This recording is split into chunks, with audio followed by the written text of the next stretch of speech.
penduduk taman syurga tolong singgah. Baik, maka tolong singgah ini taman syurga maksudnya majlis ilmu. Maka siapa-siapa dia yang duduk dalam majlis ilmu, Tuhan malaikat akan berdoa kepada Allah supaya ampunkan dosa-dosa orang yang duduk dalam majlis ilmu. Tiap-tiap langkah ni untuk datang ke majlis ilmu dan dicatat sebagai amalan soleh dan dikafarahkan satu langkah, satu dosa. Tuhan ampun. Dah kira berapa langkah kita daripada tingkat atas mari sini. Berapa langkah? Ada dalam 100 langkah kot, 100 pahala dan 100 dosa Tuhan ampun. Faham? Lalu balik lagi jangan naik lift, naik tangga. Banyak sikit langkah. Dia gitu. Tiap-tiap langkah dikira. Ada orang tanya, kalau kita naik kenderaan macam mana Ustaz? Naik kenderaan ikut pusingan tayar dia. Sekali sumbu tak kata, 1 kali. 2 kali, 2 pahala. 3 kali, 3 pahala. Bilang. Faham? Maknanya nak apa kita sebut pahala, tak payah bilang. Mesti banyak. Pasal yang bayar adalah kerajaan Allah Ta'ala, bukan kerajaan Malaysia. Bila kerajaan Allah Ta'ala bayar, banyak, tidak faham? Sebab itulah, bekerjalah untuk Allah. Faham? Niatlah bekerja ini cari nafkah untuk anak bini kerana perintah daripada Allah, dapat pahala. Kalau kita kerja saja, semata-mata kerja saja, tak dapat pahala. Dia kerja untuk dapat pahala, tak mesti kerja di masjid, tak mesti kerja di surau, kerja di mana-mana ya. Tapi kita niat untuk Allah, untuk agama, untuk maslahat orang-orang Islam, dapat pahala insya-Allah. Niat tu kena boleh. Dan perbetulkan tiap-tiap kecederaan yang kita ada. Kita semua ni banyak kecederaan, maka kita tampunglah dengan banyak duduk dalam majlis ilmu. Kita memang bukan ulama, kita tak ada ilmu, tapi kita kena belajar juga ilmu agama. Pasal sekarang ni kita tengok Allah teruk sungguh, budak-budak muda cukup teruk dalam bab agama. Yang tak erti semayang, yang tak tahu menahu dalam bab aurat pun ada. Allah nyaknya tengok dia. Yang tak erti azan pun ada juga. Ada tak orang lelaki-lelaki tak erti azan ke tak? Balik kakak tanya anak-anak kita, pandai tak azan? Kalau tak pandai azan, jangan makan nasi hari ni. Kita buat gitu. Ataupun ada orang nak mengisi, nak minta anak kita suruh dia azan sekali. Kalau tak erti nak azan, tak erti nak bang, jangan minta anak dara saya. Minta tok saya boleh. Nak jangan berangan. Pasal apa? Azan adalah syiar Islam. Laki-laki yang tak pandai azan, komang. Orang tengah panggil komang sebenarnya. Tak pandai azan, bukan komang sebenarnya, komang gestung tu. Ada suatu kisah dia ni tak erti nak azan. Nampak? Jadi bila bini dia nak bersalin, hantar di hospital, masuk ward, masuk level room semua. Nak beranak bini dia. Pensan bini dia, isteri dia pensan. Beranak kali hitam, pensan. Memanglah beranak kan memang sakit. Dok saya tadi isteri kita kat rumah. Telefon dia, yang ni abang nak tanya, beranak ni sakit tak? Faham tak? Dia kata, sakit abang. Siapa suruh abang nak beranak? Abang, bodoh. Macam gitu. Jadi sakit. Bila pelakon sakit, kadang-kadang tension. Biasalah. Faham? Jadi bila tension bini dia, anak pun selamat, nurse pun panggil suami dia. Faham? Najib bin Ahmad panggil suami dia. Macam mana je isteri saya? Isteri awak pensan, biasalah nanti di okeylah. Ni anak laki-laki, ni kiblat je. Bila nurse tunjuk kiblat suruh dia. Suruh bang lah. Jadi dia ni otot lelaki ni, suami tak tahu pun dia. Bila suruh tunjuk kiblat, dia kata, semayang ke? Apa? Anda kata bukan sembahyang, tanglah, bodoh. Apa dah? Nah, jadi bila suruh bang tu tak pandai, tak reti, faham? Bukan kaki masjid, bukan kaki tikar sejadah, kaki tikar terbang, tu bomo. Nampak? Jadi bila tak pandai, takkan nak kata tak pandai. Kombang lah, pasal apa? Dengan baju kemeja kemak, dengan tie pelak ada. Bang jugalah pegang anak dia baby tu menghadap kiblat.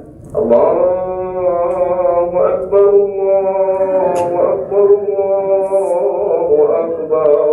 Dia kibang raya.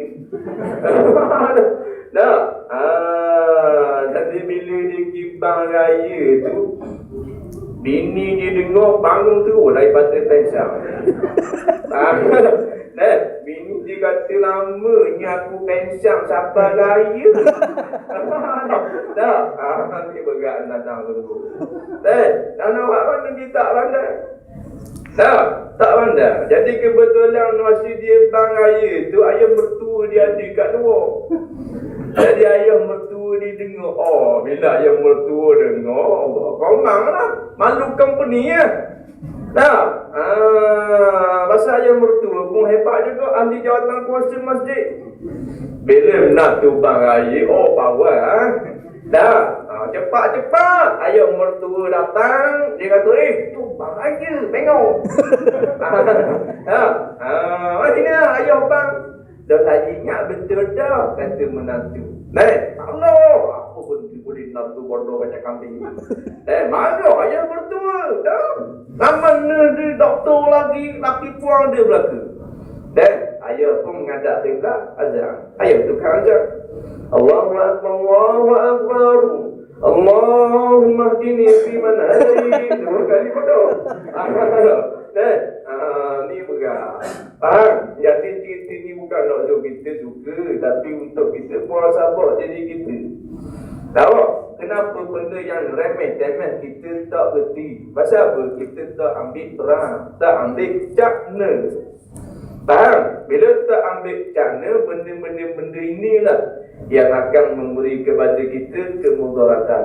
Faham? Anak yang kita kasih, pasal apa? Kita sendiri ayah tak boleh nak lawankan, nak lapangkan kalimah yang mulia.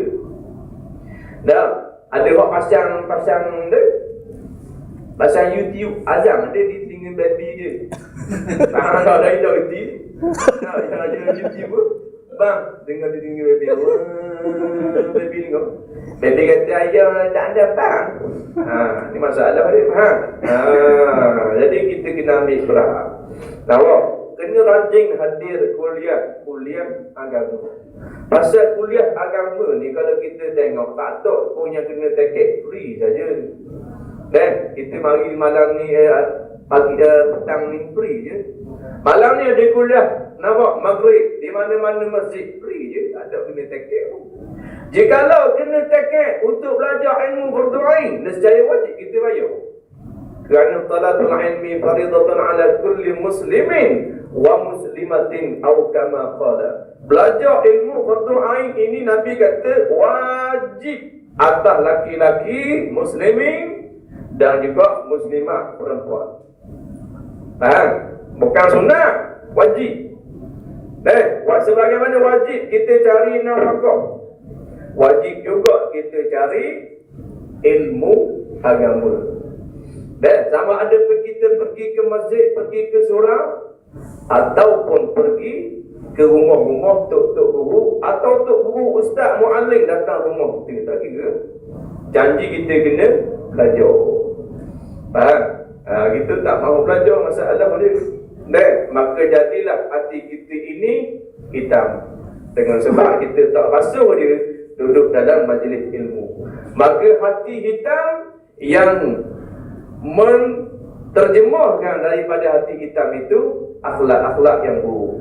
Siapa akhlak dia tak boleh, siaplah hati hitam. Faham? Sebab dia yang keluar daripada mulut-mulut kita benda-benda yang tak pakai kawan. Kalau kita sepak tangga ke sepak semi tak kira lah, apa yang keluar daripada mulut kita.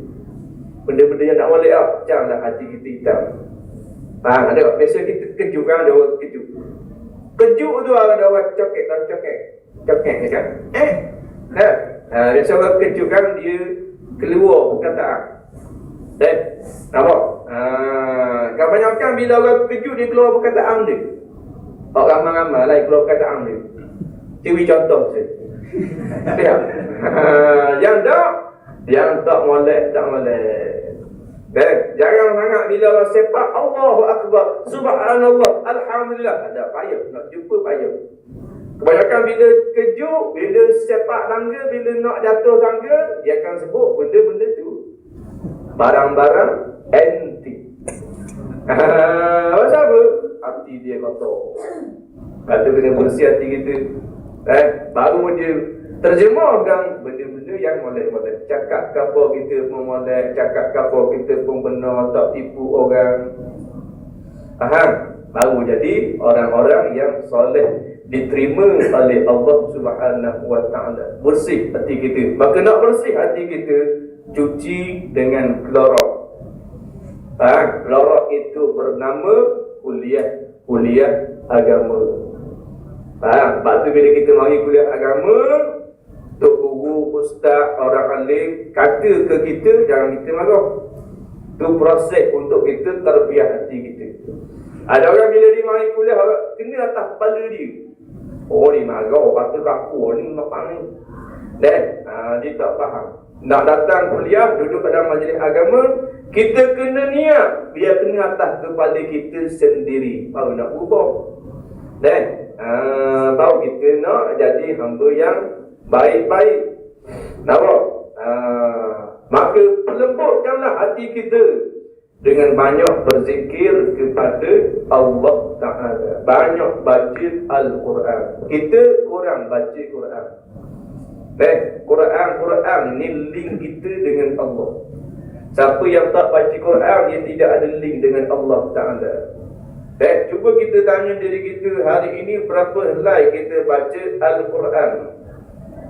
Nampak? Kalau banyak, Alhamdulillah. Kalau tidak ada, kita patut duka cita dan berasa amat sedih. Dan lepas ni kita tak akan buat macam tu. Pasal apa? Kita putuskan hubungan kita dengan Allah Ta'ala. Banyak baca Quran. Mujahidin Al-Qasam. Faham? Dalam peperangan, sempat lagi mereka ini membaca Al-Quran paling kurang 4 juzuk tiap-tiap seorang mujahid Al-Qasam. Faham? Ni kita dah perang tak baca dah Quran. Kalau perang tak tahu Lepas tu kita kena muhasabah diri kita. Quran tu kena baca. Berapa tu dengar Quran dah? Dia gitu. Tak, ni kita berapa dengan surat apa? Utusan Malaysia celah tiap kanan. Nampak? Metro celah tiap kiri. Ni tak berat menanam gitu. Quran tak baca. Nampak? Kan Nabi kata, Man qara al-Quran dakhala al-jannah. Siapa yang baca Quran